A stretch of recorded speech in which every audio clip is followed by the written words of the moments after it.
अपने आप आती है, जहां पर बड़े नहीं रहते, धीरे धीरे संपदा भी मुख मोड़ लेती है। तो जिन जिन के घर में सास है वो रोज खूब कृपा भगवान की समझना कि हमारे घर में सास है।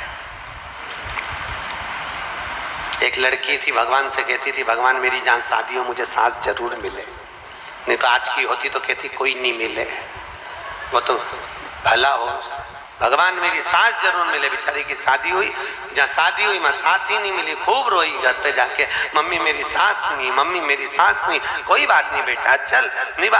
अब मन में तो रहे सास चली गई, सास कहाँ से लाऊं सास। तो एक दिन गई, लोहे की कुर्सी, लोहे की तगाड़ी, फावड़ा, गेती, लोहे की निसेनी, सबको ले जाके लोहार की दुकान पे गलवा के लोहे की सास बनवा ली। उसको कुर्सी पे रख दिया, साड़ी माड़ी पिना के। उससे पूछे बता भिंडी बनाऊं कि आलू बनाऊं? लोहा की सास। एक दिन पति ने आकर पूछा क्यों, यहाँ निसेनी लगी थी लोहे की कहां गई? तो क्या तुम्हें गला के सांस बन रही? इतने में गुस्सा लाल, और जो गुस्से में आया पति ने कहा मूर्ख, तेरे में अक्ल नहीं, लोहे का सामान गलवा के सांस बनवा ली, चल निकल बाहर। और सास को भी बाहर फेंक दिया और पत्नी को भी बाहर फेंक दिया। उसको दुख खुद के बाहर फेंकने का नहीं था, मेरी माँ को, मेरी सास को बाहर फेंक दिया, इसका दुख था। चली गई बेचारी रोती रोती, परंतु कहाँ जाऊं, मायके जाऊंगी तो रात को कहाँ जाऊंगी? तो सामने पीपल का पेड़ था, उस पर चढ़ के बैठ गई सास को लेके। आधी रात का समय, रात्रि के समय पर चोर आ गए, और जैसे ही चोर आए पीपल के पेड़ के नीचे बैठकर चोरी का सामान बांट रहे थे। इतने में इसको नींद आ रही थी, नींद के चक्कर में इसके हाथ से सांस नीचे टपक गई। जैसे टपकी सारे चोर भागे, अरे भागो पुलिस वाला ऊपर। जैसे ही चोर भागे, इसने नींद खुली, अरे मेरी सांस नीचे गिर गई। जैसे ही नीचे आई, ने सांस तो सोने ही सोने पे बैठी हुई थी, तुरंत इसने लाल पोटली सोना चांदी की बांध के सिर पे धरी, सास को बाजू में लिया और घर पहुंच गई। आधी रात को पहुंच के आवाज लगा, ए जी।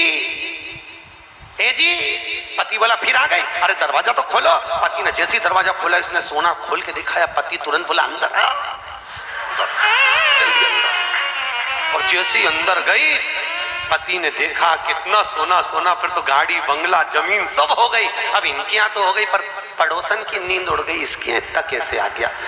तो इसने इसको चाय पे बुलाया, तू चाय पीने आ। उससे पूछा क्यों, ऐसा कैसे हुआ? तो कि मेरी सास नहीं थी तो मैंने लोहे की बनवाई, पति ने धक्का मार के निकाल दिया, मैं पेड़ पे चढ़ गई, सवेरे सास ने इतना सोना दे दिया। इसने मन में सोचा हमारी तो जिंदा बेटी, वो तो कभी अंगूठी नहीं दे, कोई की तो मर गई तो दे रही।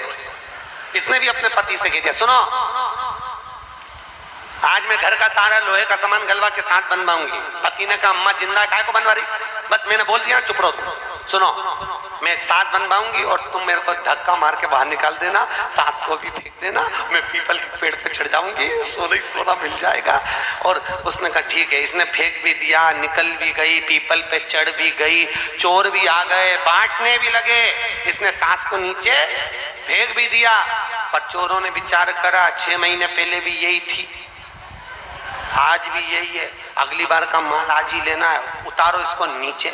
और ऊपर से नीचे उतार के पेड़ से बांध के जो दोचा, और दोच के जितनी पेनी थी वे भी उतरवा लिया। भैया देखा देखी में काम बिगड़ जाता है, कभी देखा देखी ना।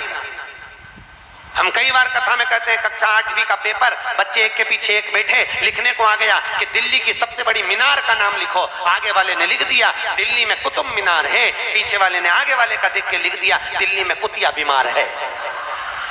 देखा देखी में काम बिगड़ जाता है। हमें हमेशा सोच कर, विचार कर, अपनी वृत्ति से, अपनी बुद्धि से विचार कर लिखना है कि है क्या, देख कर नहीं।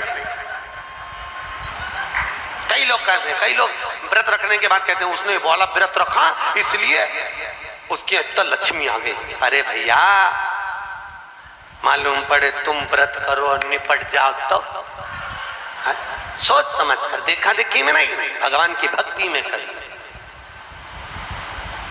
देखा देखी में ना करिए, भगवान का भजन। प्रहलाद